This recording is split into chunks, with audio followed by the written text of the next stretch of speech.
Bonjour et bienvenue, vous êtes sur la chaîne Tuto Replay. Aujourd'hui, dans cet épisode, je vais vous expliquer comment faire pour augmenter la vitesse de votre connexion Internet en utilisant un téléphone portable connecté à la 4G ou à la 4G+.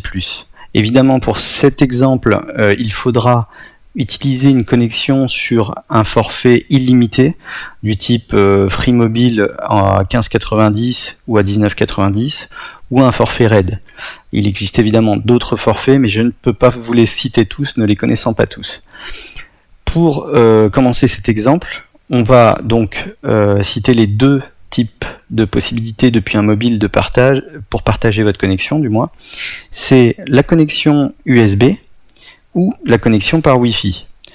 Donc pour commencer, si vous êtes sur un téléphone Android, évidemment je n'ai pas d'iPhone donc je ne pourrai pas vous faire de démonstration, mais sur un téléphone Android, vous pourrez donc vous rendre dans les paramètres, puis vous allez dans point d'accès mobile et modem, et enfin vous vous rendez sur cet écran où vous allez, si vous êtes connecté en USB, activer le partage de connexion en USB. Si vous êtes par contre connecté en Wi-Fi, dans ce cas-là, vous vous rendez dans la partie point d'accès mobile et vous pourrez ici configurer le mot de passe et activer ensuite la connexion depuis le mobile et ensuite accéder à ce mobile depuis votre ordinateur en modifiant évidemment votre connexion Wi-Fi et en sélectionnant la connexion Android AP. Évidemment, vous pouvez aussi changer le nom et mettre connexion Tartampion. C'est totalement libre. Par contre, il peut se poser un petit problème. Parfois, quand vous partagez votre connexion, il se peut par exemple que si vous êtes sur un PC fixe et que vous avez déjà une connexion ADSL, si vous voulez booster votre connexion, cette manipulation ne suffira pas, parce que par défaut, l'ordinateur sous Windows 10 aura tendance à passer par l'Ethernet, c'est-à-dire par votre connexion ADSL. Donc, il va falloir changer la priorité des cartes réseau. Alors pour ça, ce n'est pas très compliqué. Je vais me rendre sur le menu démarrer, je fais clic droit, et je sélectionne Windows PowerShell Admin. Une fois que vous avez sélectionné ça, vous faites oui, et vous accédez à cette fenêtre. Alors pour me simplifier la vie, j'ai préparé un petit bloc-notes avec les commandes en question. Donc vous avez la commande NetIP Interface qui va vous permettre de lister les périphériques de votre réseau. Vous faites entrer, une fois que vous avez tapé NetIP Interface. Alors faites attention aux majuscules, aux minuscules, sinon je collerai de toute façon les deux commandes sous la vidéo. Vous pouvez voir donc là qu'on voit tous mes adaptateurs réseau. Alors évidemment il y a des adaptateurs réseau qui sont virtuels, faut pas vous inquiéter, j'en ai pas autant en réalité. Mais là il n'y a pas encore mon téléphone. Donc ce que je vais faire, je l'ai connecté en USB, je vais activer le partage de connexion sur mon mobile. Je retape la commande à nouveau et là vous pouvez voir que dans la liste de mes connexions, j'ai maintenant le Samsung en 4G+ qui apparaît. Donc on peut voir que j'ai un index qui est le numéro 11. Alors cet index est différent pour chaque carte réseau. Moi il apparaît deux fois, donc à chaque fois il a quand même l'index 11. Et j'ai ce qu'on appelle une métrique. Alors la métrique, vous pouvez la modifier. Plus elle est grande, moins votre carte est prioritaire, plus elle est petite et plus elle sera prioritaire.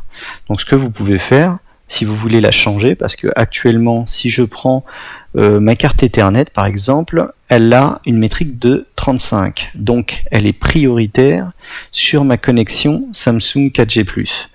Donc pour être prioritaire par rapport à l'Ethernet, il faut avoir une métrique plus petite que 35.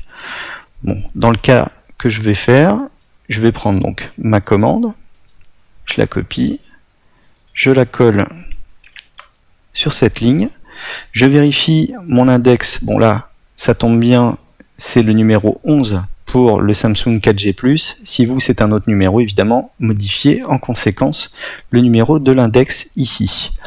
Et ensuite, je vais modifier la métrique pour qu'elle soit inférieure à 45. Et étant donné que je veux que cette connexion soit tout le temps la meilleure, et ben je vais carrément la mettre à 1.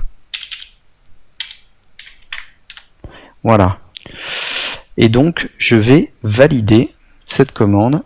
Et normalement, c'est tout bon. Donc, je vais reprendre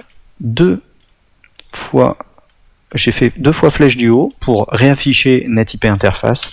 Je réaffiche et vous pouvez voir donc que ma connexion Samsung 4G+ a maintenant une métrique de 1. Elle sera donc prioritaire et me permettra donc d'obtenir un débit supérieur à tous les coups. Évidemment, si vous voyez que vous n'avez aucune différence, c'est que vous n'avez pas relancé votre navigateur internet ou que vous aviez déjà un logiciel qui était lancé. Il est indispensable de relancer une fenêtre ou un navigateur, sinon il continuera d'utiliser la connexion ADSL. Voilà, c'est juste le petit détail en plus qu'il fallait prendre en compte. Alors, on peut faire un petit test de débit. Alors, j'ai rien préparé, mais hop, c'est rapide. Un test de débit, par exemple, on va aller sur le test de débit de Desgroupes Test. On attend le chargement, évidemment. On lance le test. Voilà, et vous pouvez voir que le débit est vraiment important. Alors que je vous ferai un petit test donc sans la connexion 4G et vous allez voir dans un petit instant la différence. Donc là, bon, on voit que le débit de téléchargement, je suis autour de 81,67 en moyenne. Je ne vais pas aller jusqu'au bout. Bon, le débit d'envoi est aussi plus élevé. Je coupe la connexion 4G.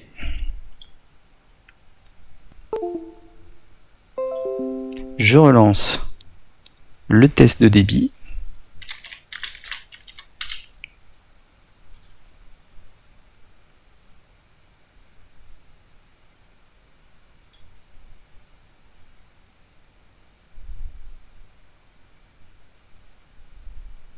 Voilà, et vous pouvez voir que déjà là ça n'a rien à voir. On tourne autour de 6-7 mégabits seconde contre 81 tout à l'heure.